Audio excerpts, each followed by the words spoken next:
No, the thumbnail was not clickbait. I used this method to make up to 9,000 XP and 36,000 requisition slips in an hour. So if you clicked on this video, then you are likely struggling to level, or it's taking far too long.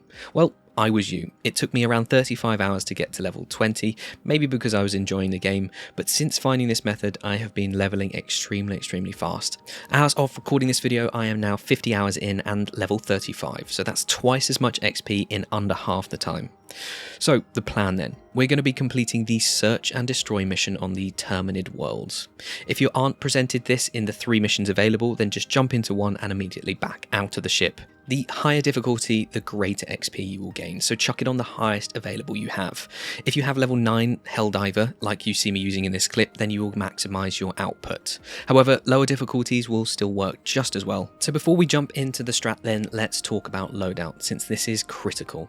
Let's start with armour. The faster the better. I would personally recommend the SC30 Trailblazer Scout Armour, which is available on tier 7 of the free Warbond. But if you don't have it, the SC34 Infiltrator is a great early game option at tier 1. Both are super quick armours with speed in excess of 500 plus the Scout Armour passive on both will help you avoid detection, which you will find out you need. Weapons, it really doesn't matter the primary and secondary you take, since if we do this right, we shouldn't really be firing any shots off. But an all-round good weapon is the Breaker Shotgun, backed up with the P19 Redeemer as secondary. Stratagems then, and this is where you need to pay attention. There is only one real mandatory here, and that's something to kill bug nests easily. I would highly recommend the autocannon, available at level 10, since it has a much higher ammo capacity and longer range for spores, over the grenade launcher, which is available at level 5, but it just doesn't quite have the same impact. The remaining stratagem slots then are really up to you. If you are a lower level, I would highly recommend the Eagle Airstrike, or higher levels can also go for the 380mm Barrage or the 500 kg bomb. Really, these are there to help clean up the remaining nests while you run for your life. As a side note, if you intend on escaping the Hell Dive, say for example you happen to stumble across some super samples along the way, I would also recommend picking up the jetpack, and I'll show you why later. Boosters then. The most effective booster here is the Stamina Enhancement Booster. We're going to be doing a lot of running around the map, so this will help speed up that time for you.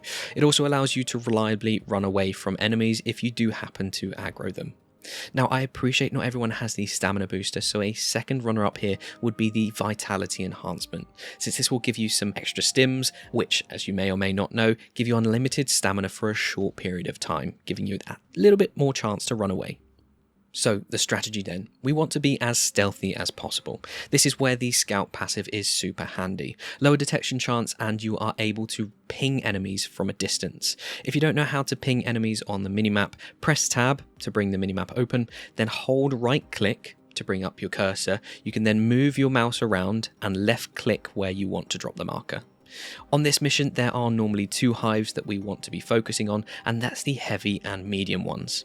Destroying both will typically complete the task, allowing you to extract, but the number of hives required to complete the task can vary and be as little as 8. So if you get this RNG roll, then a 380mm can actually complete the mission for you if you are lucky with where they land. Failing that, of course, this is the strat that I would recommend you deploy. Walk around and locate the heavy hive first. If you are on a planet with disrupting radar, look for the terminid structures from a distance and head in that direction, and you'll usually find it. I would then recommend firing one of your stratagems into the center of the bug hole and then run in the opposite direction. You can then loop around to the other side of the bug hole. Now, what should have happened here is the enemies will have followed in your general direction because somehow they are omniscient and know exactly where you went. So by the time you get back to the other side of the bug hole, there actually shouldn't be as many enemies in there, allowing you to reliably get off a few autocannon shots and take out the remaining hives. You can rinse and repeat this method until you defeat the hive, shoot some more autocannon shots, run around, shoot some more again, unless there are too many patrolling terminids that it becomes a bit of a task for you to complete, in which case you can go away to find the medium hive, defeat that, do exactly the same strat, and then come back to the heavy. And before you know it, you have completed the mission. While you are doing this, if you do happen to find any spores at a distance, you can take them out with 2 autocannon shots, which is the easiest XP of your life. And be careful of stalker lairs. I've noticed that if you stroll into their territory, then you will be spotted regardless of the scout passive, so shoot on sight. So now the mission is completed, you have a choice. Either keep dying until you finish, or head to the extract. I will warn you, extracting can be super tough, as you can't just run away like we have been doing up until this point. That's why I recommended the jetpack. So some extraction locations will have tall buildings or rocks that you can climb onto and prone to avoid detection. But this doesn't always work, and if you are really lucky, some locations will even prevent any terminids from getting to you at all. And there we have it, 9,000 XP and 36,000 requisition slips in an hour. Let me know how you get on in the comments down below.